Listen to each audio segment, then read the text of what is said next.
Imaginez un pays qui défie une superpuissance, qui transforme une offensive sournoise en une riposte qui pourrait bien reconfigurer l'équilibre mondial. Trump face à sa plus grande impasse géopolitique depuis des années, et le Venezuela qui refuse de plier. Depuis plusieurs semaines, l'affaire a pris une tournure hors norme. Les États-Unis ont mené une opération militaire qui s'est soldée par la capture controversée du président vénézuélien Nicolás Maduro.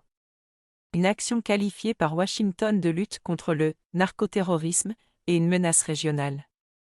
Mais ce que beaucoup n'avaient pas anticipé, c'est la riposte politique et diplomatique du Venezuela, qui rend aujourd'hui la situation imprévisible et pourrait bien coûter cher à l'administration Trump sur le plan international. Alors, revenons au point de départ. Tout commence avec une escalade progressive entre Donald Trump et le régime de Nicolás Maduro.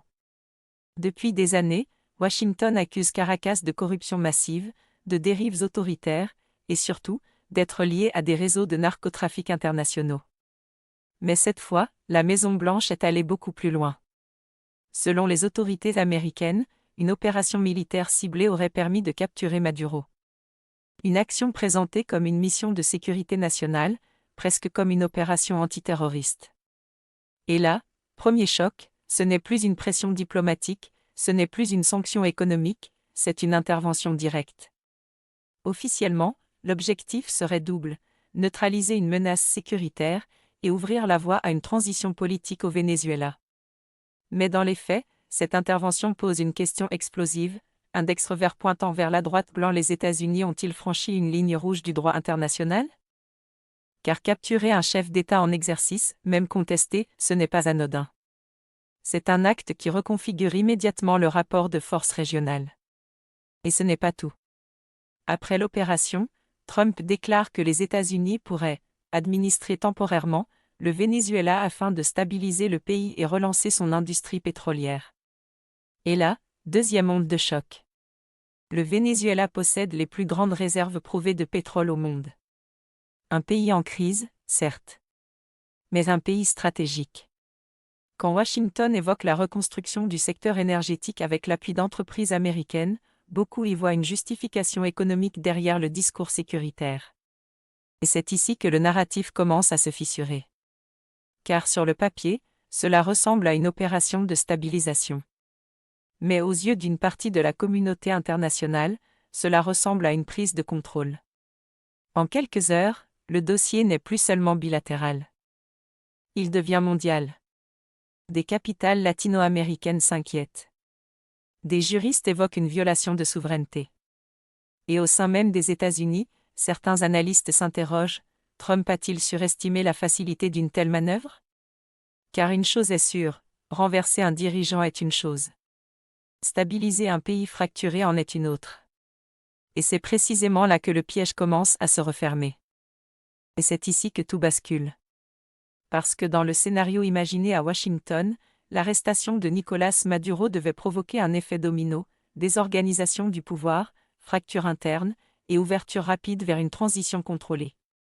Sauf que, ce domino n'est jamais tombé.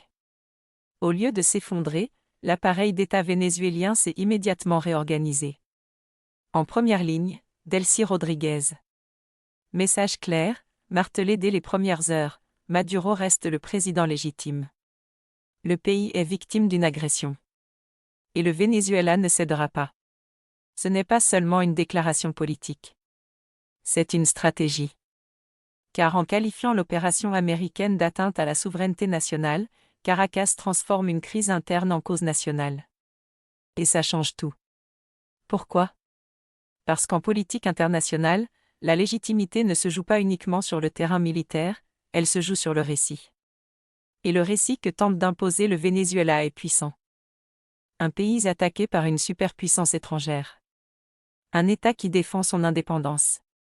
Ce cadrage permet trois choses. Premièrement, resserrer les rangs internes.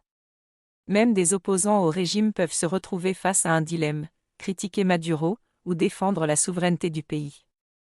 Deuxièmement, mobiliser les alliances régionales. Plusieurs gouvernements latino-américains, même critiques envers Caracas, hésitent à valider une intervention directe américaine. L'histoire du continent avec Washington est longue et sensible. Troisièmement, internationaliser la crise. En portant l'affaire devant les instances diplomatiques mondiales, le Venezuela transforme un affrontement bilatéral en débat global sur le droit international. Et là, le rapport de force devient plus complexe pour Donald Trump. Parce que militairement, les États-Unis dominent. Mais diplomatiquement, le terrain est beaucoup plus glissant. Plus Washington insiste sur la légitimité de son action, plus Caracas insiste sur la violation de sa souveraineté. Deux récits. Deux visions du monde. Et une bataille qui ne se joue plus uniquement avec des forces armées, mais avec l'opinion internationale. Ce qui devait être une démonstration de puissance pourrait progressivement devenir un test de crédibilité. Car si le Venezuela parvient à apparaître comme la victime d'une ingérence, alors l'opération américaine perd sa justification morale. Et dans les crises géopolitiques modernes, la perception est parfois plus décisive que la force. C'est précisément là que le piège commence à se refermer. Cette confrontation n'est pas qu'un duel entre deux dirigeants, elle est déjà en train de redessiner les alliances régionales et mondiales. Petits losanges bleus des protestations et mouvements pro-démocratie ont émergé dans plusieurs villes vénézuéliennes depuis l'attaque, symbolisant un tournant dans la contestation intérieure. Petits losanges bleus sur la scène internationale, des critiques sévères s'élèvent contre Washington, certains évoquant un « crime d'agression ». Petits losanges bleus, même la politique énergétique est en jeu. Les États-Unis cherchent à attirer des investissements massifs dans le pétrole vénézuélien, une ressource stratégique que beaucoup considèrent comme la vraie raison sous-jacente de l'opération. Alors, en quoi Trump est-il pris à son propre piège? Parce que sa stratégie repose sur deux piliers contradictoires, présenter l'opération comme une action de maintien de l'ordre et de sécurité, mais sans preuve solide sur le lien entre le régime vénézuélien et le trafic de drogue. Gagner la paix diplomatique, tout en usant de moyens militaires qui rappellent des interventions controversées du passé. Ce double discours expose désormais les États-Unis à un dilemme, index revers pointant vers la droite, blanc poussé trop loin, et l'opinion internationale s'oppose à eux. Index revers pointant vers la droite, blanc reculé, et ils perdent toute crédibilité stratégique en Amérique latine. Ce qui se joue ici dépasse largement un bras de fer entre Donald Trump et Nicolás Maduro. On est face à un test grandeur nature de l'ordre international. Depuis la fin de la guerre froide, les États-Unis ont souvent assumé un rôle d'arbitre, parfois contesté, dans les crises régionales. Mais aujourd'hui, le contexte n'est plus le même. Le monde est fragmenté, multipolaire, et surtout, beaucoup plus sensible aux questions de souveraineté. Si l'intervention américaine est perçue comme une normalisation des changements de régime par la force, cela crée un précédent. Un précédent que d'autres puissances pourraient invoquer demain. Imaginez un instant, si l'on accepte qu'un État capture le dirigeant d'un autre au nom de la sécurité ou de la stabilité, qu'est-ce qui empêche d'autres pays de faire la même chose? C'est là que la crise devient systémique. Deuxième enjeu majeur, l'énergie. Le Venezuela possède les plus grandes réserves prouvées de pétrole au monde.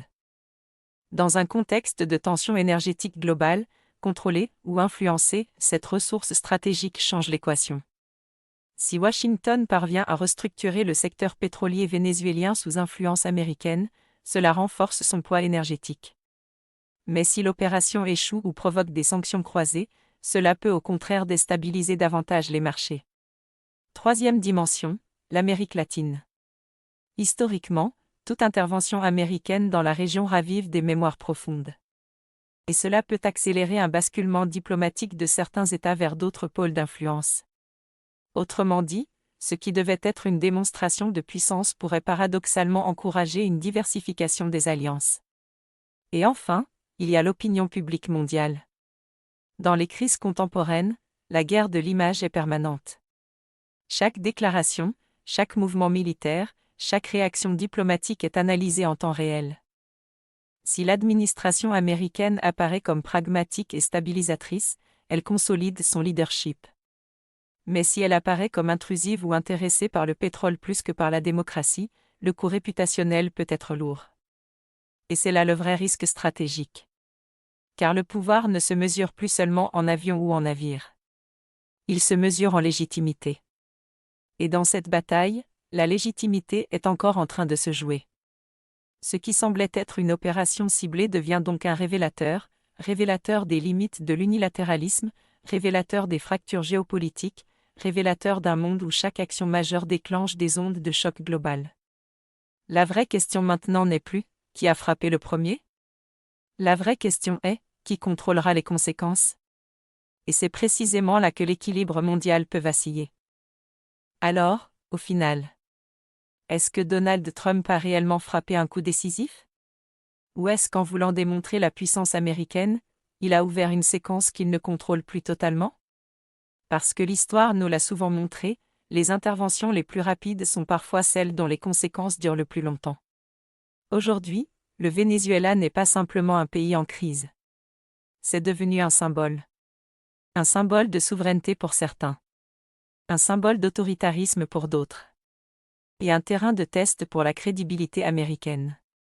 Si Washington consolide sa position, l'opération sera présentée comme stratégique et nécessaire.